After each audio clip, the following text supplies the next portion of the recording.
A false sense of security on the internet?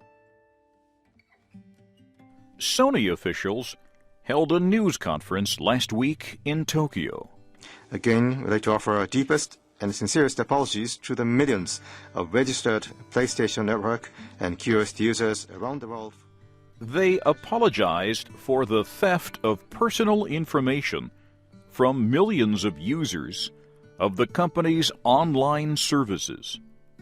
Hackers targeted Sony's PlayStation Network, Sony Online Entertainment, and Curiosity music systems.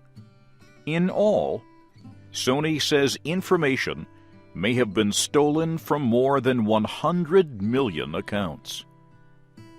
The data includes information like names, addresses, phone numbers, and birth dates. In some cases, even credit and debit card numbers may have been stolen. The United States Federal Bureau of Investigation is looking into the cyber attacks. Sony shut down its PlayStation Network on April 20th. The company is being criticized for not telling its users about the stolen information until a week later.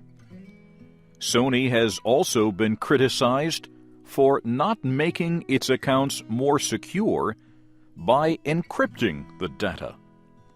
Sony officials say they have now taken steps to improve security.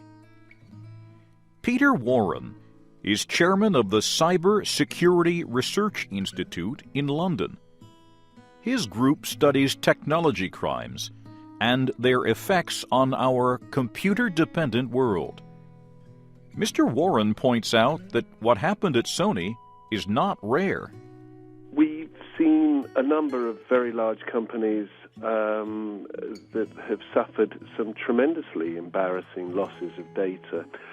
So I actually think that it's a learning curve for everybody.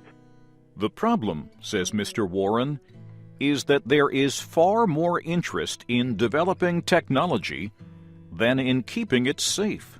There is a very real issue with the onward speed of technological progress and the fact that lots and lots of people are being allowed to connect a lot of technology up before it's really been particularly well tested.